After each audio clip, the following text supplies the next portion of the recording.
Okay, so like I was saying, flyers and business cards. So flyers and business cards, people tend to throw them in the bin. They don't keep a hold of them.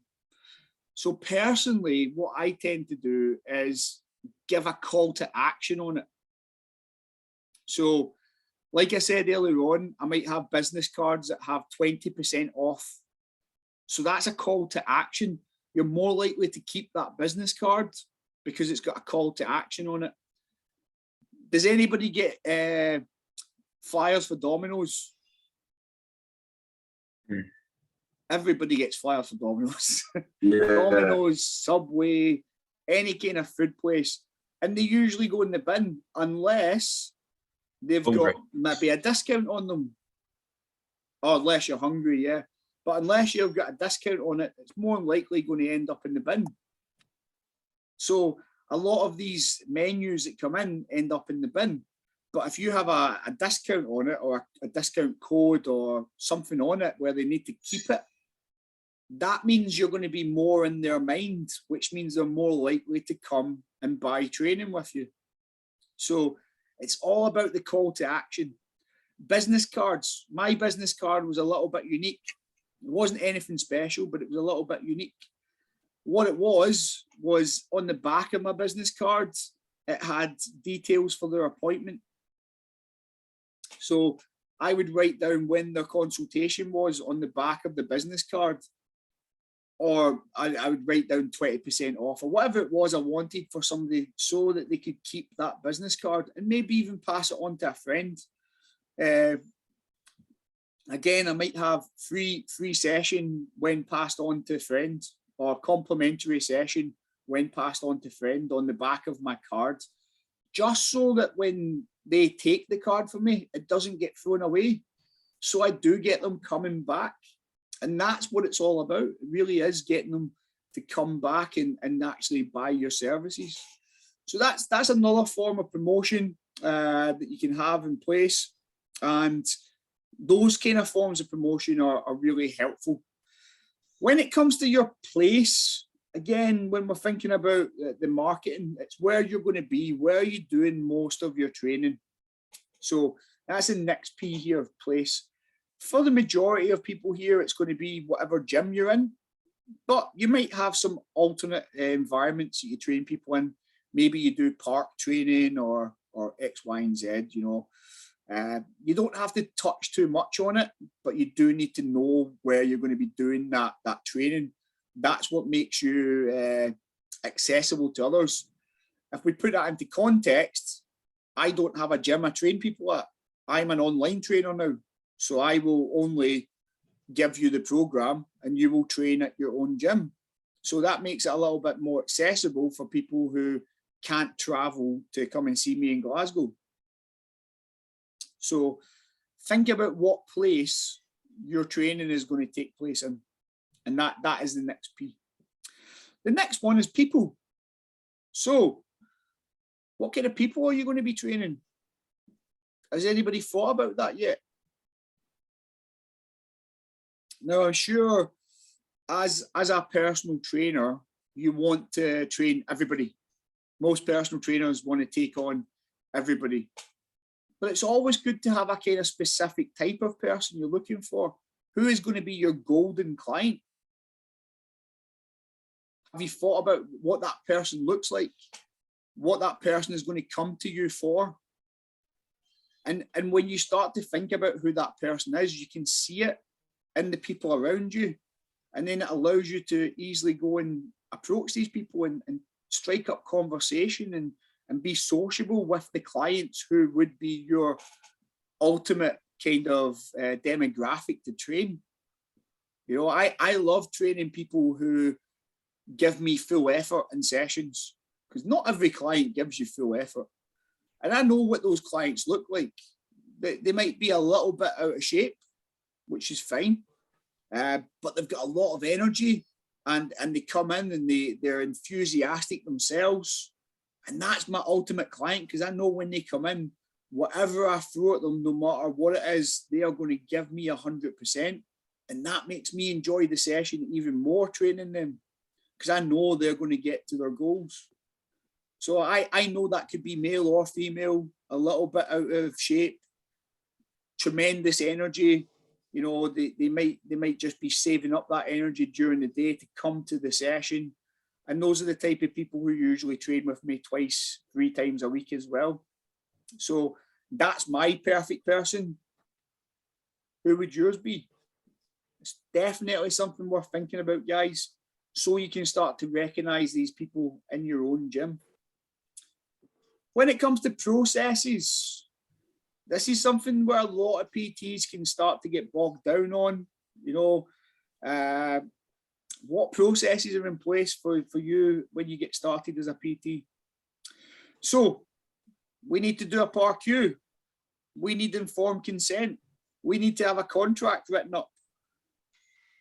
These are all things we need to have in place as a process. You know, do you have a frequently asked questions section you want to give to your client? Do you have handouts you want to give to your client? How do you onboard a client? How do you do reviews with a client? How do things look when a client enters the gym and speaks to you? Do you take the consultation then and there, or is it something you book in the future? Personally, I would always book in the future, because then I would know when that person potentially wants to train. So if a person comes in on a Monday at 5 p.m, it might not be the training time that they always come in at. So sometimes I would ask that person to tell me when they would like a consultation. When are they going to be training most in the gym? That might be 7 p.m. on a Wednesday is when they come in. And that's great, because then I know that's what training slot they might want. I can look at my diary, I can see when 7 p.m. is available, and I can try and match that up for the client. That way I've got a little bit of a head start of building my diary. When it comes to what processes I need for that client, well, during the consultation, I might send them an electronic PAR-Q and informed consent. Once they've agreed to personal training with me, I'll probably send them over an electronic contract so they can sign it off. But what does your contract look like? Might be different from mine's. But it's good to have in place, because if anybody does have any issues, you have a contract, you know. For instance, if a client keeps on not turning up for sessions and then they want the sessions all the time and then they just don't turn up, that's not going to be a good business call for you, because you'll be losing money. So I always give a client one time only. They can call in sick at any time, but after that, you know, they have to give me 24 hours notice or they lose the session. Unless it's a complete emergency, obviously. But it's always at the discretion of me, because my time is valuable, and so should your time. And if you've got a client who continually doesn't show up, you're losing money every time that person doesn't show up. So that's not going to be good for your business. So you need to have a process in place to help that. And there's many processes you can have in place. You can have a review process in place where you do reviews with your clients. That might be an online check-in, or it could be a physical review where you get them to come in on the last session. We do an extra 15 minutes, an extra half an hour, and take all their measurements and really make them feel like they're king and queen again, so that they then purchase more personal training. You know, it's a lot harder for somebody to say no in person than it is for them to say no over a mobile phone or a text message. So it is well worth obviously setting up these kind of things and helping your own processes out. And then the last P of the marketing mix is physical resources. So we talked about business cards, we talked about leaflets, what kind of equipment you might need as well. A really good business card idea that I just never did was key rings. Having my business card as a keyring, so I could just give out key rings to people. There was somebody who did that. They were a kettlebell expert, so they used to give out their details on a little mini kettlebell keyring, and you'd keep that. You know, that's something you would keep. You'd maybe put it on your keys. It's less likely to get thrown away, but it costs much more money to get that set up.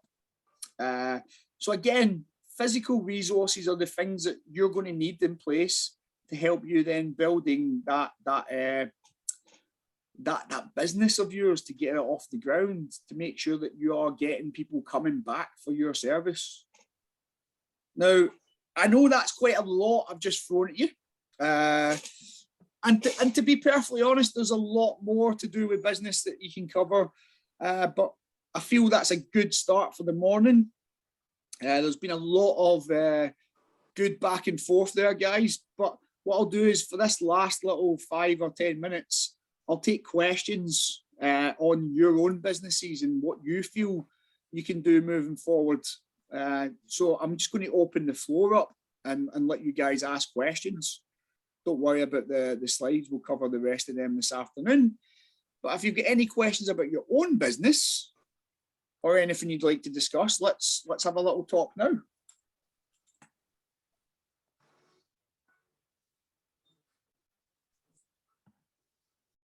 Yeah, you said you went to Dubai to work, so you worked abroad. What happened with that situation? As in, like, you had clients here, and then you just so you had to start from scratch. So I knew I was going to be moving to Dubai because I got offered the job while I was working with Virgin Active, and I basically wanted to get into fitness management. And at that time, back in the day, there was no route to fitness management. And then Fitness First Middle East approached me and said, we will take you on as a PT, take you to Dubai and train you up as a manager. And they gave me 6 months basically to finish my businesses here in the UK, because you have to get your visas and everything arranged. You know, you can't just dive out to the country. And yeah, they got all that done for me. And then I slowly just ebbed off all my clients in the UK, moved across. But it wasn't easy. When I moved to Dubai, there was 33 personal trainers in the gym I worked at in Acumen Pt1, and it was hard. You know, I had a salary as a PT, which was great, but it wasn't a lot of money. I made commission, but I also got a lot of money taken off of me. So 50% of my PT sessions were taken off of me with Fitness First. So you can imagine, if you're earning £40 a session, you're only getting paid 20. Why is that though? Was it because you were getting a salary? Because I was getting a salary. So they take the first 30 sessions and then they take half of everything after that. Yeah, it's a raw deal. And that's for everybody who wants to work with Fitness First in the Middle East. At the time, it's changed now. I couldn't tell you the current plan, but I've still got friends out there and they've told me it's changed. But a lot of PTs use Fitness First as a stepping stone to get into the Middle East, and then they go into working with other companies, other businesses. Getting clients, it's hard because language barrier. You know, not every client speaks fluent English. They speak broken English a lot of the time. Depends on the area of Dubai you live in. And the Ibn Battuta gym that I worked at was in the workers area, so they aren't earning mega bucks. You know, they're just earning normal money. I did then move to another gym called the Meadows, and their car park was full of Ferraris and every other supercar you can think of, and I didn't have an issue getting clients over there. People wanted to throw money at you to be PTing with you. So it can be a great experience working abroad, but it can be quite hard, and you need to put a lot of effort into building a business because, yeah, you're building from scratch. What's going to make me unique amongst 33 other personal trainers? You know, it's quite hard to do. But I did it. And it took a lot of effort, and it was the best time of my life. But, you know, 2 years of working from 6 in the morning to 10 at night every day, it drags. So it was time to come back to the UK and then take on the management roles that I did. Okay. I don't know, that the salary sounds kind of good as well, but I guess there's a catch in that you said they take 50% of your PT. So that's you basically paying your rent then, or do you still have to pay rent on top of that? You don't pay, you don't pay gym rent. You pay rent for your apartment that they give you. but you're sharing an apartment. So there was 6 people in my apartment, and I shared a bedroom with 3 other people, well, 2 other people and me. So it's not all fun and games, you know. If you can survive that, cool. You know, like not everybody can. I was fine with it; didn't bother me too much. But yeah, so they take a quarter of your salary for your accommodation as well. So you're left with, I think it was like 3,000 dirham at the time, which is about, I don't know, about £1,400.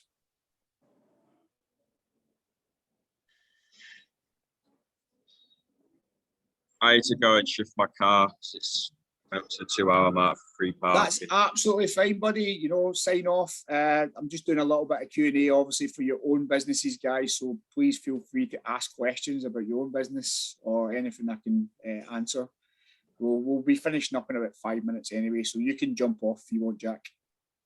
Yes, see you then. See you later.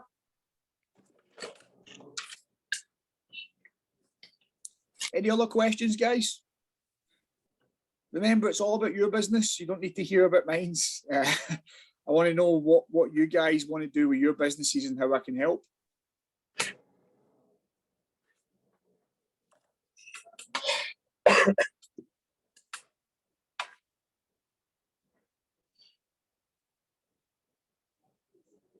So if there's no questions, guys, what I would definitely recommend is starting to think about what makes you unique. You know, start to think about that. Start to think about who the type of person is that you want to train. Because we can't just train anybody. You know, there's going to be people who come in and want to train with you who just aren't right for you. You know, you have to identify those people. You know, I had a client, one of my first ever clients, who wanted to lose weight, and she wasn't losing weight, and she was a blamer. She was a victim mentality kind of person, and she blamed me for not losing weight. So when we started our next block of training, I watched her as she left the gym, because I was just like, there's something not right about this client. And they walked into McDonald's next door, and they did that every single week for the next 3 weeks. So I had to have a conversation with them about them going to McDonald's after sessions. And she was like, yeah, but that's fine. And I was like, no, it's not. And that's why you're not losing weight. And that's why we're not training together anymore. So, you know, like, not every client is going to be for you. You have to just sometimes cut people away. And if you have people who drain you when you train them, then again, is that going to be good for your business? You know, so if we know the clients that we really want to train, sometimes we can identify these people who would be draining to us. You know, I had a client one time who just never talked during a session. And as you can tell today, I'm quite talky. I like to have a chat. And this client just was silent throughout the session. Didn't talk. I didn't think she liked me at all, to be fair. Turns out she actually really enjoyed her sessions, but it was really draining to me to just stand there and be quiet for an hour, you know. So eventually, when she finished her block of training, I had a little chat. I was like, I've got another trainer for you that I think will be much better for you. And she was like, oh, okay. You know, she wasn't taken aback by it. She was quite happy to move on to the other trainer, because the other trainer just kept on copying my program. So she was happy. But it meant that I was much happier, because then when I was training somebody next, I wasn't completely drained and like, oh, you know, I can't be bothered anymore because I've just had the life sucked out of me. So that's why understanding your ideal clients is a really high point for you, and will make you a better trainer and make you more energetic in your workplace. So that's a really good thing to think about. As I said, think about your own personality. That is what makes you unique. There will be a question on that in the actual LAP. And once we get to the afternoon session, I'll be going over what's involved in that LAP. But in between now, I would probably get a start on filling out those SWOT analysis sections and the CPD sections, just to give you a head start on completing the full section itself. But that's the morning session over with, guys. I'll post a link to this video into the classroom once it's downloaded, and I will see you all at 2 o'clock. I'll hang back for 5 if anybody wants to ask me any questions privately, but if not, you're more than welcome to sign off, guys. Neil, Yes. can you just send me that email for the exam, please? Yes, I will. I've already taken note that I'll do it. Thank you. No problem. Thank Bye. you. See you later.